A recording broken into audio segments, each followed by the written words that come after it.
విజయవాడ తూర్పు నియోజకవర్గం ఈరోజు జనసేన బీజేపీ బలపరిచిన తెలుగుదేశం అభ్యర్థిగా గద్దె రామ్మోహన్ గారు ఇక్కడ ఎమ్మెల్యే అభ్యర్థిగా ఉన్నారు. అదేవిధంగా కేశినేని శివనాథ్ గారు ఎంపీ అభ్యర్థిగా. వీరిద్దరికీ కూడా ఓట్లు వేయమని ప్రతి ఇంటికి కూడా ఇంటింటికి వెళ్ళటం జరుగుతూ ఉంది. అయితే ఇక్కడ మహిళలందరూ చెప్పిన సమస్య ఏంటంటే మద్యం ఏరులై పారుతా ఉంది. ఈ జగన్మోహన్ రెడ్డి గారు మద్యపాన నిషేధం చేస్తానని మాట ఇచ్చి దశల వారీగా చేస్తానని ఇవాళ మరి కల్తీ మద్యం, అది కూడా జగన్ బ్రాండ్ మద్యం. దీన్ని మేము క్లియర్గా చెప్తున్నాం. నిజంగా కష్టపడి ఈ రోజున పనిచేసిన ప్రతి ఒక్కరూ కూడా సహజంగానే అంతో కొంతో తీసుకోవటం అనేది చాలా సహజం. కానీ ఇతను 60 రూపాయలు ఉన్న ఒక లిక్కర్ ప్యాకెట్ని 200 రూపాయలు అంటే 3 ఇంతలు పెంచి వాళ్ళ కుటుంబానికి ఉపయోగపడాల్సిన ఆదాయాన్ని కూడా ఇవాళ తను వసూలు చేస్తూ ఉన్నారు జగన్ బ్రాండ్ పేరు మీద. మరి దీన్ని ఇవాళ ఆడబిడ్డలంతా కూడా ఖండిస్తూ ఉన్నారు. ఆ కల్తీ మద్యం ద్వారా వాళ్ళ భర్తల ఆరోగ్యాలు చెడిపోవటమే కాకుండా ఇవాళ చాలా రోడ్ల మీద స్త్రీలకు కూడా ఇబ్బంది కలుగుతూ ఉందని చెప్తున్నారు. అంతేకాకుండా గంజాయితో ఇవాళ బయటికి వెళ్ళిన తమ పిల్లలు ఎవరు దానికి అలవాటు పడతారో అని ప్రతి ఒక్క మహిళ కూడా ఆందోళన పడిన పరిస్థితి ఇవాళ కనబడతా ఉన్నాయి. మనకు 30,000 మరి ఆడపిల్లల మిస్సింగ్ కేసులు పార్లమెంటులో ప్రకటించటం అనేది చాలా అమానుషం. ఈ రోజున ప్రతి ఒక్కరూ ఖండించాల్సిన విషయం. దీని గురించి ఇప్పటి వరకు ఆచూకీ అనేది ఈ ప్రభుత్వం పట్టించుకొని పరిస్థితి. అదేమంటే దిశ చట్టం అని చెప్పి దిశ యాప్ అని చెప్తా ఉన్నారు. ఇది 3 రాజధానుల చట్టం లాంటిది. 3 రాజధానులను ఒక్క ఇటుక కూడా వేసి ఇవాళ రాజధాని ఏంటో లేకుండా చేసిన పరిస్థితే రేపు ఆడపిల్లల మిస్సింగ్ కేసులు కూడా. కాబట్టి ఈ రోజున బిడ్డలున్న ప్రతి తల్లి తండ్రి ఆలోచించాలి, ప్రజలందరూ ఆలోచించాలి. ఆంధ్ర రాష్ట్ర ప్రజలకి మళ్ళీ ఇలాంటి దరిద్రపు ప్రభుత్వాలు మనకు అవసరమా?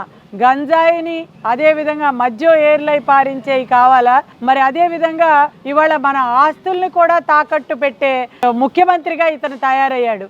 ఏదంటే ఇవాళ ల్యాండ్ టైటిలింగ్ డీడ్ అని చెప్పి భూ హక్కు చట్టం మన డాక్యుమెంట్లను తీసుకెళ్ళి అతను దగ్గర పెట్టుకోవటం అంటే నిజంగా ఇవాళ మనం ఒక దేవాలయం లాగా భావించే సచివాలయాన్ని తాకట్టు పెట్టి 370 కోట్లు తీసుకొచ్చాడంటే మనందరం కూడా ప్రజలందరూ భయపడతా ఉన్నారు. రేపు మన ఆస్తుల్ని తాకట్టు పెట్టడని ఒక రాచరికపు వ్యవస్థని ఇతను ఏర్పాటు చేసుకుంటా ఉన్నాడు. అతను ఒక రాజులాగా, ప్రజలందరూ బానిసల్లాగా రాబోయే రోజుల్లో తన డాక్యుమెంట్లు ఏదైతే కావాలో పత్రాలు కావాలి అని అంటే అతని కాళ్ల మీద మోకరిల్లేటట్లుగా ఈ రోజున ఈ ప్రభుత్వం నడుస్తూ ఉంది. ప్రజలందరూ కూడా తస్మాత్ జాగ్రత్తగా ఉండండి.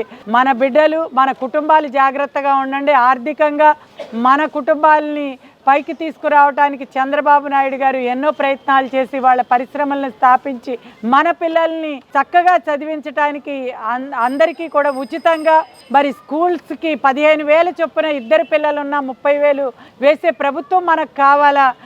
3 పిల్లలుంటే 45,000 వేసే ప్రభుత్వం కావాలా? ఈ రోజున జగన్ రెడ్డి ప్రభుత్వం నేను పిల్లలిద్దరిని చదివిస్తానని మోసం చేసే ప్రభుత్వం కావాలా? మీరు నిర్ణయించుకోండి. తల్లులకు కూడా ప్రతి నెల 1,500 చొప్పున 18,000 రూపాయలు వేసే పరిస్థితి ఉంది. వాళ్ళ చంద్రబాబు నాయుడు గారిని తెలుగుదేశం ప్రభుత్వాన్ని అధికారంలోకి తీసుకొస్తే 3 గ్యాస్ సిలిండర్లు ఉచితం. బీసీలకైతే 50 ఏళ్లకే పెన్షన్ 4,000 ఏర్పాటు చేయటం జరుగుతుందని మరి నిన్న బీసీ సభలో జయహో బీసీలో ప్రకటించడం కూడా చూసాం మనం. మరి ఇలాంటి చక్కటి పథకాలను, చక్కటి మన బిడ్డలు ప్రయోజకులు అయ్యే పథకాలని మనం ఏర్పాటు చేసుకుందాం. అదేవిధంగా చంద్రబాబు గారు వస్తే మనకి రాజధాని వస్తుంది. రాజధానితో పాటు వాళ్ళ పరిశ్రమలు వస్తాయి. మన పిల్లలు, చదువుకున్న పిల్లలు ఉద్యోగాలు చేసుకుంటారు.